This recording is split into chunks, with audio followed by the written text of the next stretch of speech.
这位就是我们小时候的全民偶像雷锋叔叔。都知道学习雷锋好榜样，那你知道真实的雷锋究竟是怎样的吗？他为什么做了这么多好事，却从来都不留名？今天阿波呢来到了雷锋的家，带你一起来了解真实的雷锋。走吧，这里是湖南省望城县雷锋镇，我身后这里呢就是雷锋小时候居住的地方。他居住的地方究竟长什么样？带你们到里面去看一看。我们走进这个院子的时候，你会发现院子虽然说不大，但是雷锋小时候生活的地方相对来说还是非常温馨的。前面那一张呢，就是雷锋真实的照片。他1940年12月18日出生，原名叫雷振兴。拍照的那一年啊，雷锋才10几岁。照片中的雷锋青涩的脸上洋溢着憨厚的笑容，但是很难有人会想到，这个有着阳光般笑容的青年的背后，却有着异常悲惨的童年。惨到什么程度？雷锋4岁的时候，他的爸爸被日本侵略者拉去当挑夫，遭到毒打以后经常吐血，因无钱医治，不久便去世了。爸爸去世以后的第2年，年仅12岁就去给资本家当童工的哥哥，因患上肺结核而又无钱医治，也死了。在雷锋的妈妈悲痛欲绝的时候，连病带饿的弟弟又死在了妈妈的怀里，2年连续失去3位亲人，这对于雷锋的妈妈来说是一个非常沉痛的打击。但是为了生计，雷锋的妈妈又不得不到地主家去做帮工，在那里受尽了欺辱，却无处申诉。一连串的折磨使他的妈妈精神也彻底崩溃了。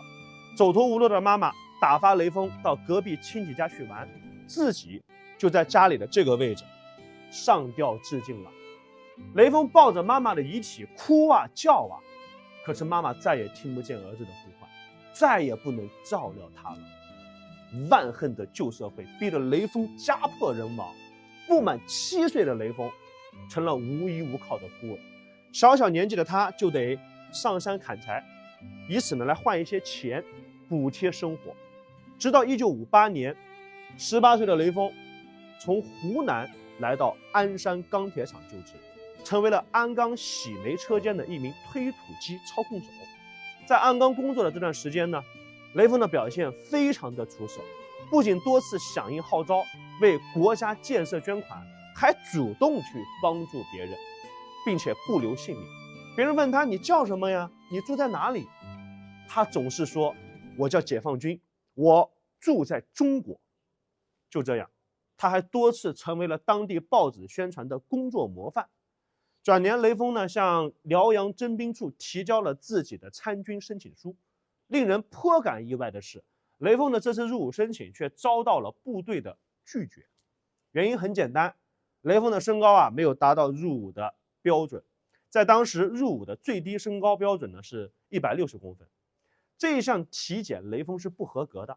然而在鞍钢的工作经历却让此时的雷锋遇到了生命当中的贵人，就是这一位，当时辽阳市兵役局的政委于新元。他也正是当年鞍钢去湖南招工的负责人，也是他把雷锋从湖南带到了东北。在听说了雷锋未能入伍的消息后，于新元十分重视，亲自了解具体情况，结合以往雷锋在工作当中的表现，于新元决定破例帮助雷锋入伍。最终，于新元将雷锋安排在了预备役兵团，成为了一名新兵通讯员。此后的雷锋在部队当中兢兢业业，不仅荣获了3等功、2等功，还多次受到所在团部、营部的嘉奖。遗憾的是，雷锋同志1962年8月15日在工作中指挥战友倒车时，因意外被木杆砸到头部而昏倒在地。虽然经医院的全力抢救，但雷锋的生命还是定格在了22岁的大好年华。如果他还活着，今年已经83岁了。他是一个穷苦人家的孩子，却无时无刻的想去帮助别人，做好事又不留名。雷锋虽然走了，但还有千千万万个雷锋活着，因为雷锋的精神永远活在了人们的心里。学习雷锋，好榜样。这间呢，就是雷锋家里的伙房了。这个伙房跟以前穷苦人家的厨房大概呢都差不多，但是后来翻新之后看起来就比较整洁。但是墙上挂着这幅字，就是雷锋的日记。他说：“过去的生活把我折磨得人不像人，鬼不像鬼。伟大的党和英明的毛主席把我从苦海当中拯救，给我吃的、穿的，送我读书，给我带来了无穷的温暖和幸福。党就像慈祥的母亲一样，哺育着我长大成人。”那里就是世界上最高最大的千手千眼观音像，总高度是99.19米，它比普陀山的南海观音大铜像还要高。很多人都没有见过这么高大的千手观音，据说能够近距离看见它的人都能够一生平安。而且今天呢，还出现了难得一见的开天眼的自然奇观，在观音的头顶上是蓝天白云，在它的正对面却是乌云密布。这样神奇的自然景观呀，真的是太难得了。